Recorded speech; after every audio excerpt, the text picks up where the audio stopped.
Sir, আপনি কি আমাকে একবার ফোন করছিলেন? আমি অবশ্যই ফোনের কাছে ছিলাম না। কেন ফোন করছেন স্যার? আরে আমি ফোন করেছিলাম তোমাকে এই জন্য যে তুমি এসে আমার অফিসে একটু দেখা করো। আর তোমাকে ফোন দিলে ইদানিং ধরছো না কেন? কি সমস্যা কি তোমার? হ্যাঁ, কি তোমার পাওনা কি আমি তোমাকে দিচ্ছি না নাকি? কি কিসে এত কম হচ্ছে তোমার? হ্যাঁ, স্যার, আমি আপনাকে বলছিলাম যে আপনি আগে নিজে ঠিক হন। কারণ আপনার চরিত্রটাই তো ঠিক নাই। আজ আমাকে তো কাল আবার অন্যকে। কেন এরকম কেন? আপনার স্বভাব আমি বুঝে ফেলছি। আপনার স্বভাবটা আসলে একদমই ভালো না। আপনার নজরটা একজনের উপরে রাখুন। আপনি আমাকে কথা দিয়েছিলেন যে শুধু আপনি আমার সঙ্গে এই রিলেশনটা ঠিক রাখবেন, কন্টিনিউ করবেন। আজ আপনি আমাকেও রাখছেন, আবার ওকেও ডাকেন কেন?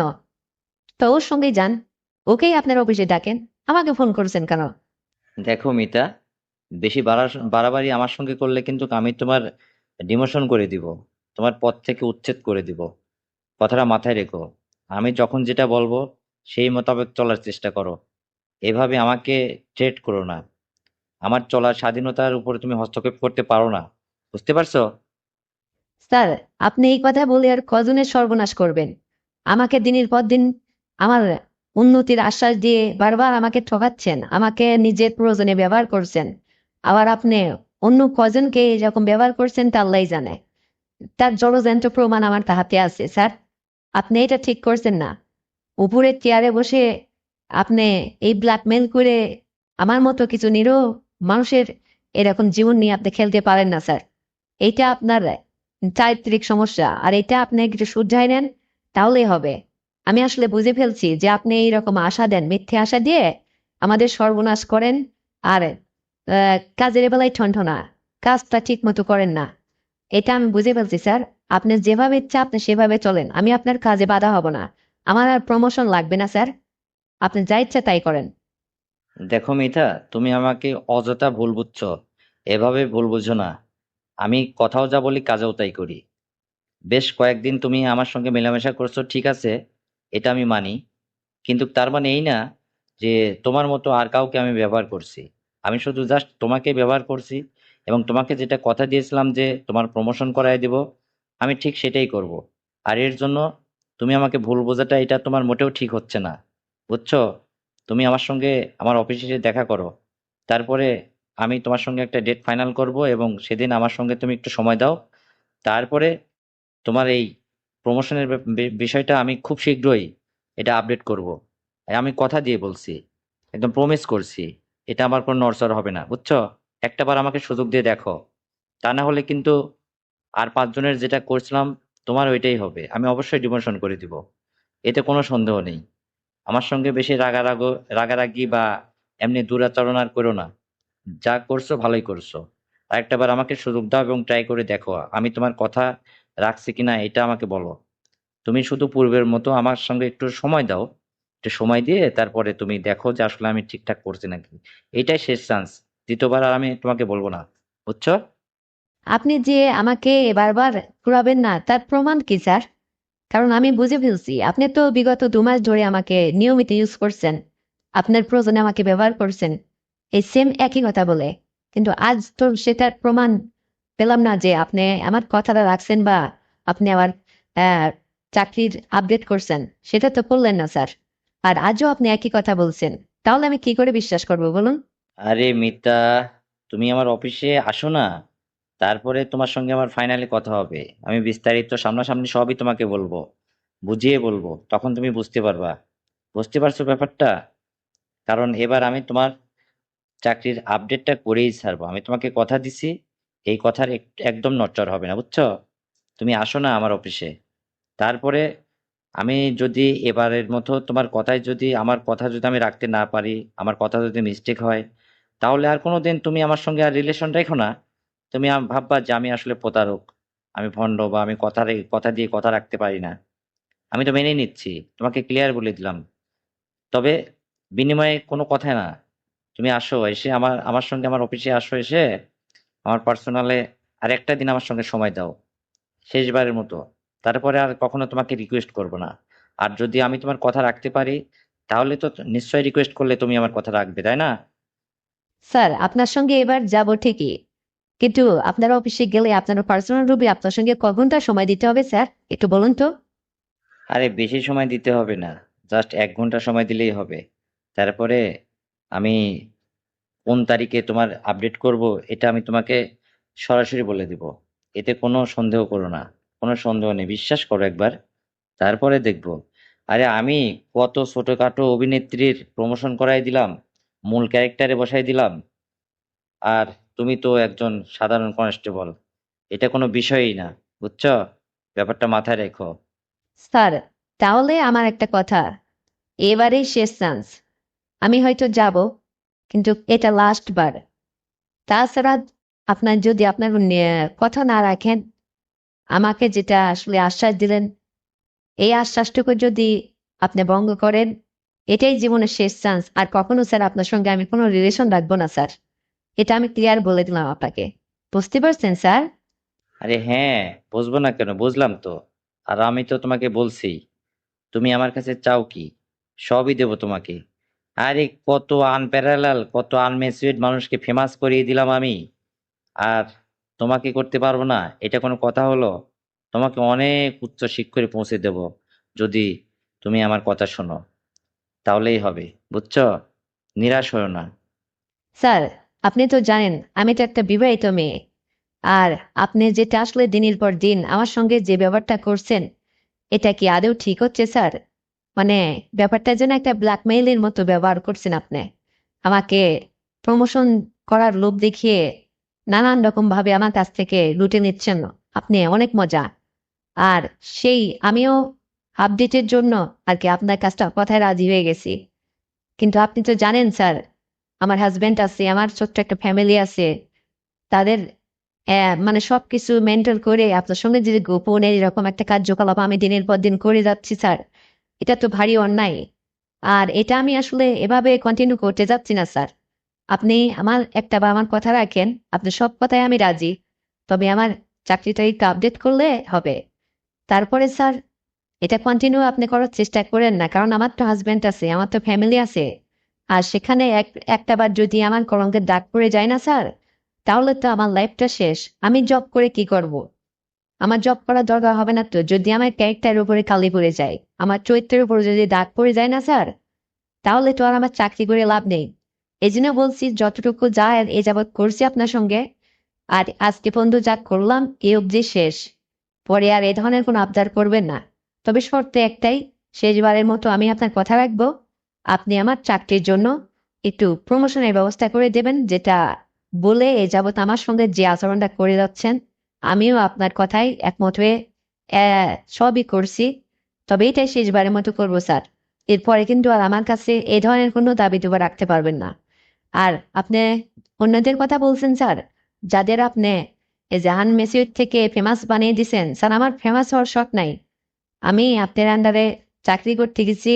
এখন আপনি যদি, আপনার হাত আছে, আপনি বড় চেয়ারে বসে আছেন, একটা দায়িত্বশীল। এখন সেখান থেকে স্যার আপনি যদি আমাকে একটু প্রমোশন করে দিতেন, সেই লোভে আসলে আমি আপনার কথা শুনে একটা বড় ধরনের অপরাধ করে ফেলছি। তবে এটা কন্টিনিউ করা ঠিক হবে না স্যার।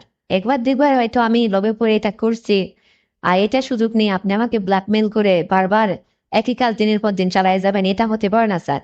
এটাই আমার জীবনের শেষ চান্স। এটা আমি হয়তো আপনার সাথে আরেকবার কথা রাখবো, তবে সত্য একটাই, আপনি কোনো কথা নড়চড় করতে পারবেন না। আমার চাকরিকে প্রমোশন করাই দেন এবং কেউ বেতন দিয়ে ইতি টেনে দিবেন। Okay sir? আর কোনো কথা হবে না। ওকে। আর এই তো মিতা, তুমি লাইনে আসছো। এতক্ষণে এই কথাটা সহজে বুঝলেই তো আর এত কথা হতো না, বুঝছো? তুমি সেই কথায় আসলে কিন্তু অনেক লেট করে ফেলছো। তা যাই হোক, তুমি যখন আমার প্রস্তাবে রাজি, আর আমিও আমার কথা রাখবো, তো ঠিক আছে, রাখতেছি। তুমি আগামীকাল একটু আমার অফিসে আসো, আমার সঙ্গে দেখা করো, বুঝছো? তারপরে বিস্তারিত সামনাসামনি তোমাকে আমি মিট করে যেটা হয় আমি সেটা করব, বুঝছো? ওকে স্যার, সেটাই হবে। আর স্যার আমি আপনার সঙ্গে খালি খালি এভাবে থাকতে পারবো না, প্রোটেকশন রাখবেন। তা ঠিক আছে স্যার, রাখতেছি। আল্লাহ হাফেজ, ভালো থাকবেন। ওকে, তাই হবে। তা ঠিক আছে, রাখতেছি। আল্লাহ হাফেজ, বাই। কলিজার ভাইরা, যদি আমার ভিডিওটি আপনার একান্ত ভালো লেগে থাকে, তাহলে অবশ্যই একটি লাইক তো পাবো। আর সাবস্ক্রাইব তো অবশ্যই করবেন।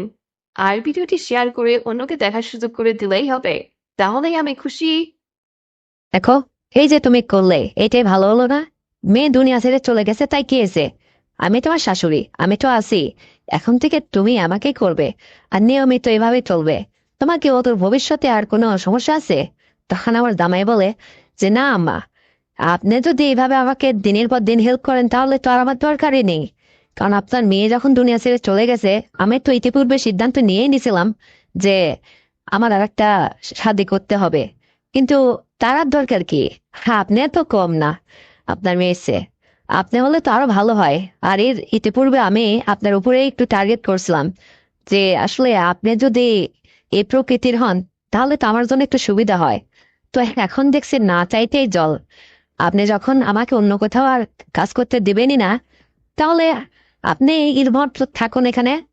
তো আমি তখন বললাম যে তোমার কোনো সমস্যা নেই বাবা, আমি আছি না। আমি কি একদমই হয়ে গেছি নাকি? হ্যাঁ, আমি তোমার শাশুড়ি। আমার মেয়ে দুনিয়া ছেড়ে অল্প বয়সে চলে গেছে, হায়াত মৌত আছে, আল্লাহ পাক কখন কাকে নিয়ে যায়। তো তুমি এই নিয়ে টেনশন করো কেন? তোর বাকি জীবনটা আমাকে দিয়ে পার করবে।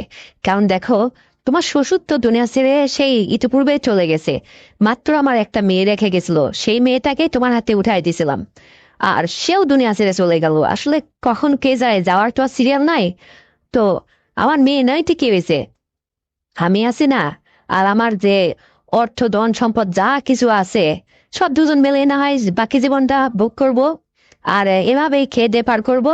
তোমার সমস্যা কোথায়? তখন আমার জামাই বলে তাহলে আমি আপনার এই কথার গ্যারান্টি পাচ্ছি না। তখন তখন আবার আমি বললাম যে বাবা শোনো, তুমি গ্যারান্টি পাচ্ছ না, তাহলে কি করতে হবে গ্যারান্টির জন্য? তখন জামাই বলে যে আপনি আমাকে বাকি জীবনটাই যে এইভাবে করে যাবেন, তার গ্যারান্টি কি? আপনি তার চেয়ে আমাকে আপনার কোনো ধন সম্পদ একটু আমার নামে লিখে দেন।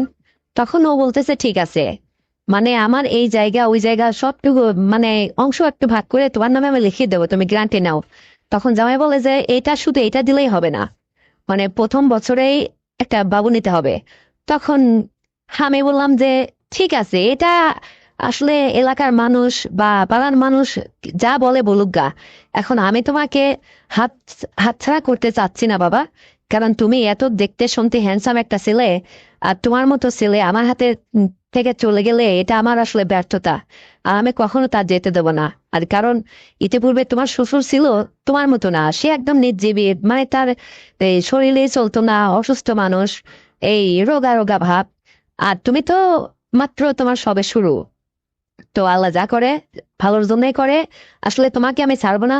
তুমি এখন থেকে আমার সঙ্গে দিনের পর দিন এভাবেই থাকবে, এভাবেই করবে।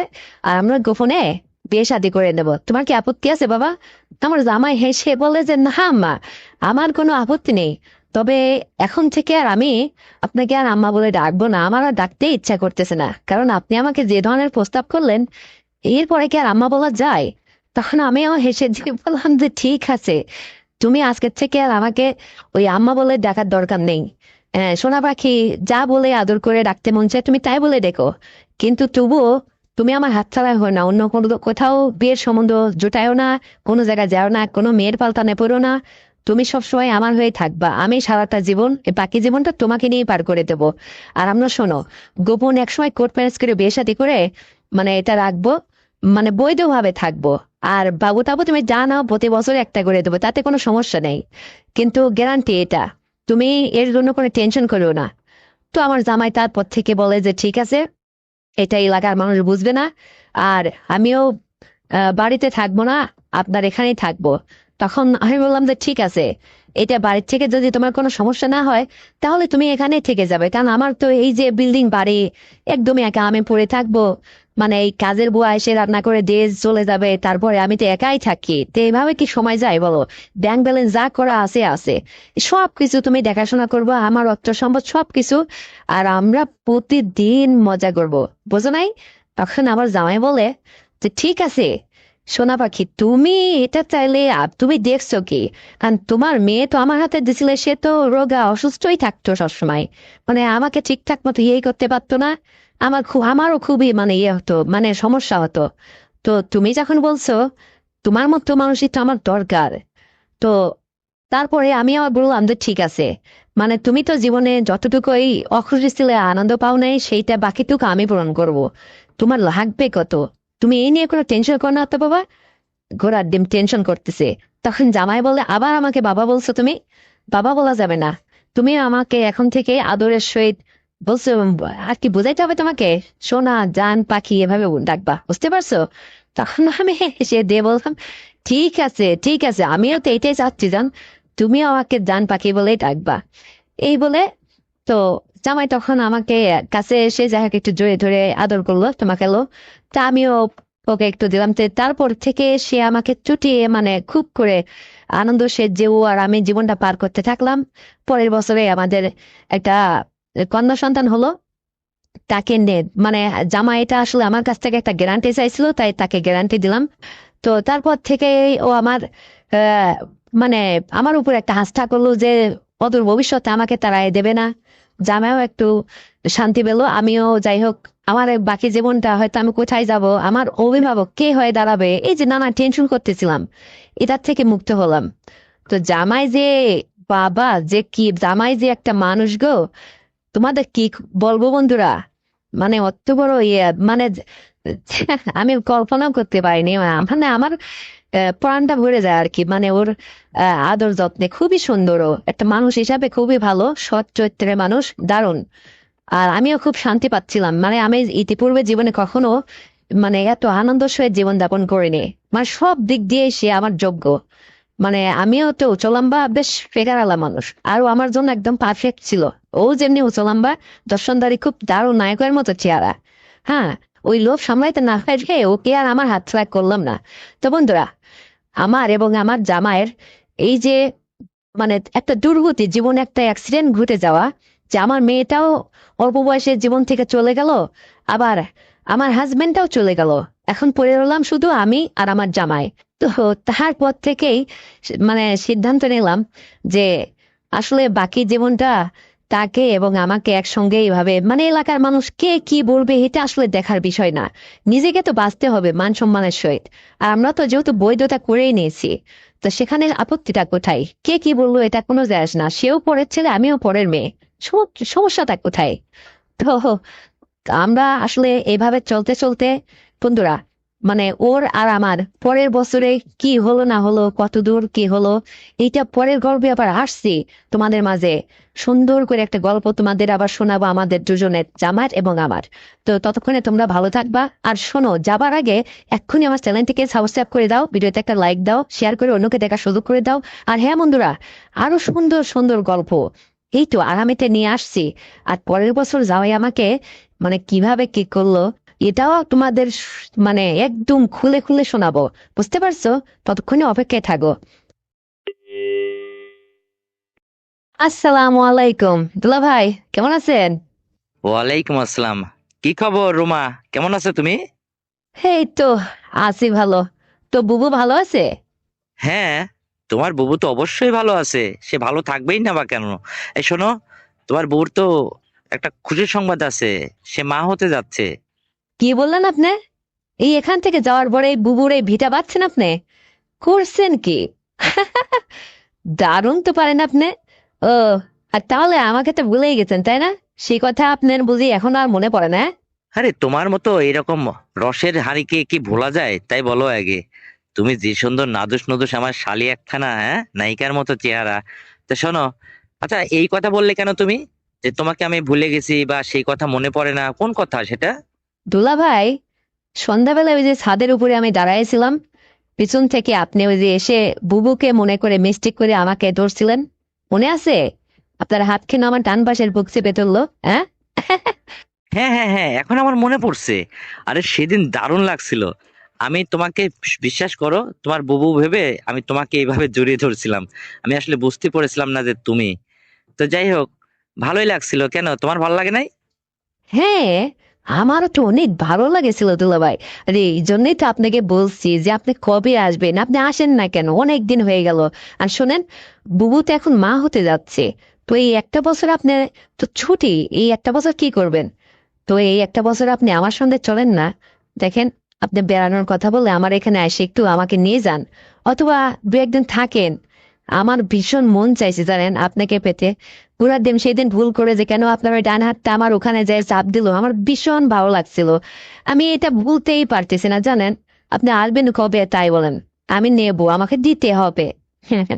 দুলাভাই প্লিজ, আপনি এরকম করবেন না। আমি আপনার দিকে পথ চেয়ে আছি, আর আপনি ওখানে যায় বুকে ভিটা বাঁধিয়ে চুপ করে বসে আছেন। এই আপনার লাগবে না? আপনারও তো লাগবে। এতদিন আপনি কি করবেন? একটা বছর আপনাকে আপনার ছুটি। এতদিন আপনি এইভাবে অনারে থাকা যেতে আমার মতো শালি থাকতে আপনি বসে থাকবেন কেন? আসেন না, আমাকে একটু সুযোগ দেন, আমি আপনাকে একটু সেবা যত্ন করি। দেখেন, বুবুর চেয়েও ভালো হবে, আমি সুন্দরভাবে আপনাকে আপ্যায়ন করতে পারবো। আমার ভীষণ নিতে ইচ্ছে করতেছে জানেন। আপনারা ওই যে পাশের রুমে যেদিন ইয়ে করলেন না, মানে একটা আওয়াজ আসলো, তো আমি ভাবছিলাম যে ওই বাড়ি মনে হয় কিছু একটা হয়েছে, গন্ডগোল হয়েছে। এইটা ভেবে চুপ করলাম। পরে যখন ভালো করে খেয়াল করলাম, তখন দেখলাম যে দুলাভাই আর বুবু। তারপরে সকালে বুবুকে জিজ্ঞেস করেছিলাম, কিরে বুবু, এরকম করলি কেন? তখন বুবু আমাকে হেসে দিয়ে বলতেছে যে তোর দুলাভাই এত জোরে করে আমি পাই না জানিস। সেদিন থেকেই জানেন দুলাভাই, আপনারটা আমার নিতে ইচ্ছে করতেছে, আপনাকে আমার পাইতে ইচ্ছে করতেছে। মনে হচ্ছে আপনাকে নিয়ে কোথাও দূরে ঘুরতে যাই, অনেক জায়গায় 3 দিন বাড়িতে না আসি। আপনি এটাই তো একটা সুযোগ চাই দুলাভাই। ও বাড়িতে ওই অবস্থায় আছে না, এখন তো সে আসতে পারবে না, সে অসুস্থ। আপনি সোজা শ্বশুর বাড়ি চলে আসেন, এসে আমার সঙ্গে 2-1 দিন একটু সময় দেন না। কবে দেবেন আমাকে বলেন না, আমার ভালো লাগছে না। শুনেছি আপনারা ওইটা অত বড় মোটা নাকি, ফাইন। আপনার সঙ্গে জানেন আমার বেড়াইতে ইচ্ছে করতেছে, ওইটা নিতে ইচ্ছে করতেছে। আসেন না দুলাভাই, আমি না আপনার শালি। আপনার মতো দুলাভাই থাকতে আপনার এই টসটসি শালি এত কেন কষ্ট করবে, এইটা আপনি বলেন আমাকে। আপনার মতো দুলাভাই থেকে আমার লাভ কি বলেন? আপনি আসেন প্লিজ। আরে আমি যাব কেন? তুমি তোমার বুবুকে দেখতে চলে এসো আমাদের বাড়িতে। দুলাভাই, ওখানে যদি আমি যাই তাহলে কি আর বুবু তোমার সঙ্গে আমাকে এটা করতে দেবে? দেখো রোমা, তোমার বুবু দেবে কি না দিবে সেটা বড় কথা না। তোমরা দুইটা বোন একটা দিন একটা জায়গায় থাকোই না, আমিও থাকবো তোমাদের পাশে। দুই বোনকে না হয় একদিনে একসাথেই একটা দিন ইয়ে করে দেখবো। হ্যাঁ, কেমন হবে বলো? ওরে সি, দুলাভাই কি বলেন এইসব? লজ্জা লাগে না মনে হয় আপনার? হ্যাঁ, এসব কথা বলতে। আমি না আপনার শালি, আর ওটা আমার বড় বোন। ওর সামনে আমি আপনার সঙ্গে এরকম আচরণ করতে পারি কখনো? আপনি বলেন। তার সে বলতেছি কি, 1 কেজি মিষ্টি হাতে করে শ্বশুর বাড়ি চলে আসেন। তারপর এখানে তো ছোট বউ আছে, চিন্তা করেন কেন আপনি এত? আমি আছি না, আমি সব কিছু আপনার শুনেছি বুবুর কাছ থেকে। আপনার ওইটা নাকি অনেক মোটা বড়। আমি শুনেছি, সেদিন থেকেই তো আমার ভারী ইচ্ছে করতেছে আপনার সঙ্গে কথা বলতে, আপনাকে দেখতে জানেন। আমার ওইটা নিতেই হবে। দুলা ভাই প্লিজ, আপনি আমাদের এখানে এসে 2টা রাত অথবা 1টা রাত থাকেন না। দেখেন, আমি যে ঘরে ওই যে পড়াশোনা করি থাকি, আম্মুরা ওইটা মাইন্ড করবে না, আমরা গল্প করতে করতেই হয়ে যাবে। এসে আমাকে 1-2টা দিন আপনার দেন না, আমার দারুণ ভাবে নিতে ইচ্ছে করতেছে। আমি কি করে যে আপনাকে আপ্যায়ন করব, কি করে যে পাবো কাছে, এটা আমার সব সময় মাথার মধ্যে একই কথা কাজ করতেছে জানেন। আপনি আসেন না দুলাভাই প্লিজ, কালকে আসেন আপনি। হ্যাঁ, হ্যাঁ, কালকে আসা যাবে, তোমার বুবুর সঙ্গে দেখি এ বিষয়ে কথা বলি। আর শোনো রোমা, তুমি আমার শাশুড়িকে বলো যে তোমার জামাই আসতেছে, মানে শাশুড়ি যেন ভালো মন্দ একটু রান্না করে রাখে। আর শোনো, আমি এসে কিন্তু 2 দিন থাকবো না, 1টা রাত থাকবো। তোমার যেহেতু এত ইচ্ছা, তোমার ইচ্ছাটা আমি পূরণ করে দিয়ে আসবো। পারবে তো তোমার বুবুর মতো? নাকি ওই রকম তোমার বুবু যেভাবে শব্দ নাকি তুমি শুনছিলে পাশের রুম থেকে, ওই রকম করবে না তো আবার? হ্যাঁ। আরে দেখ, শত কষ্টে হলেও মুখ বুঝে সহ্য করে যাব। তবুও তো বুবুর মতো এভাবে আমি চিল্লাবো না, কেন চিল্লাবো? হ্যাঁ, আমার ভালো দুলাভাই না, আরে সে আমাকে আদর আপ্যায়ন করবে, আমি তাকে আদর যত্ন করব। মা রান্না বান্না করবে, ভালো মন্দ একটু রান্না করে খাওয়াবে, আমি সেটা আপনাকে তুলে তুলে গালে তুলে খাওয়াই দিব। তারপরে রাত আসলে আমারটা আমি বুঝে নেব। তো আপনি কত বড় পারদর্শী হয়েছেন, হ্যাঁ? বুবুকে নরম সরম পেয়ে এতদিন এইভাবে চলতেছেন, আমার কাছে ওটা চলবে না। আমি আমি যেভাবে পারবো, আমার যেভাবে হবে আমি সেভাবেই নেব। আমি কখনো কোনো কিছু মানে জুলুম বা ওই সমস্ত কঠিন করে দেখি না। আমি আমি সহজ যেটা হয় সেভাবেই নেব। আপনাকেই দেখে ছাড়বো, যে দেখবো আপনি কিভাবে কি করেন। খুব বাহাদুরি দেখান তাই না? আজকাল ডিজিটাল যুগ, এই যুগের ছেলেমেয়েরা শোনেন দুলা ভাই অনেক অগ্রসর। এই মোবাইল দেখে ইন্টারনেটের দুনিয়ায় অনেক কিছু অভিজ্ঞতা এই বিষয়ে অ্যাডভান্স। তারা বিয়ে শাদী না করুক, কিন্তু এই বিষয়ে অ্যাডভান্স। আপনি আমাকে ফেলে যেতে পারবেন না। আপনার সঙ্গে আমার হার জিত থাকলো যান বাজি। আপনি সুন্দরভাবে আমাকে এ, আপনার যত ইচ্ছা আপনি চালিয়ে যাবেন, দেখবো কে হারে কে যেতে। আপনার সঙ্গে আমার থাকলো। শোনেন, আপনার যদি ভালো লাগে তাহলে আপনি আমাকে কথা দেন দুলাভাই, প্লিজ। লক্ষ্মী সোনা আমার, আপনি আর একটা রাত থাকবেন আমার বাড়িতে। দেখুন আমার ভীষণ ইয়ে উঠছে, মানে আমার আপনার থেকে নিতেই হবে এক কথা। আপনি কি করবেন আমি জানি না, মানে প্রয়োজনে আপনি আমার রুমে ঘুমাবেন, মাকে আমি ম্যানেজ করবো। শালিদের লোয়া ভাই এক রুমে থাকলে কি হয়, সেটা আমি মাকে ম্যানেজ করবো। আব্বু তো আর বাড়িতে নেই, মা ওটা কিছু বলবে না। সারা রাত হবে, কিন্তু সারা রাত নেবো আমি, জানেন। আমার খুব ইচ্ছা আপনাকে তো মানে সুন্দরভাবে একটু আপ্যায়ন করার সুযোগ দেন না দুলা ভাই। আরে বউ তো একটা বছর, সে তো আপনাকে মানে কাছেই ইয়ে করতে দেবে না। তো অতদিন মাঝে মধ্যে আপনি শ্বশুর বাড়িতে বেড়ানোর নাম করে এসে, এই যে ছোট বউ আছে না, হ্যাঁ, রোমা আছে না, রোমার কথা মনে করে চলে আসবেন। আর একেবারে এসে ঘুরে যান না, দেখেন না আপনার মুখে কত স্বাদ লাগে। আপনি তো শ্বশুর বাড়ি খাওয়া খালেনি না, একটা বার এবার নতুন করে এসে খেয়ে দেখেন, কত যে ভালো লাগবে আপনার। আপনার বারবার আসতে মন চাইবে শ্বশুর বাড়ি, শাশুড়ি হাতের নতুন রান্না খাইতে, শালির সুন্দর আদর আপ্যায়ন নিতে, বুঝতে পারছেন? আপনাদেরকে আমি সেই সালে দেখেন না, আপনার বউটা যেরকম স্বাস্থ্য মাস্ট মোটা তাজা উঁচু লম্বা, আমিও তো ওই সেম ওই রকমই। এই জন্য তো সেদিন সন্ধ্যার সময় ছাদের উপরে থেকে আমার আপুকে মনে করে আমাকে জড়িয়ে ধরছিলেন, মনে আছে আপনার? হ্যাঁ, আর সেদিন থেকেই তো আপনাকে আমি এইভাবে দিনের পর দিন কল্পনায় আঁকছি। আর বুবুর কাছ থেকে যখন শুনতে পেরেছি যে আপনি সুন্দরভাবে ইয়ে করেন, বুবুর নাকি ওইটা বেশি হয়ে যায়। আর সেদিন থেকেই আমি এরকম পুরুষ খুঁজছি যে আসলে এইরকম জীবন পুরুষের তো কারোর জীবনে দরকার। এটা আপনি একটা সুপুরুষ, কারণ আপনার মধ্যে বাহাদুরি, আপনার চলাফেরা, আয় রোজগার করা, তারপরে সব মিলে আপনি বউকে সুখী করেছেন। আর আমারও এরকমই যেন হয় দুলা ভাই, প্লিজ।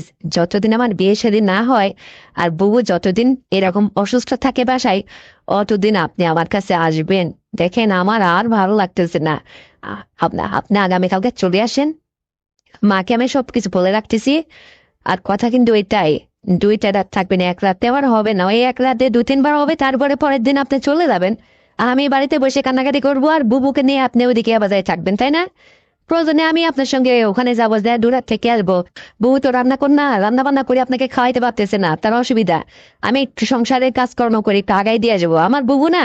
হ্যাঁ রুমা, আমি বুঝতে পারছি। হ্যাঁ, আর আমাকে বোঝানো লাগবে না।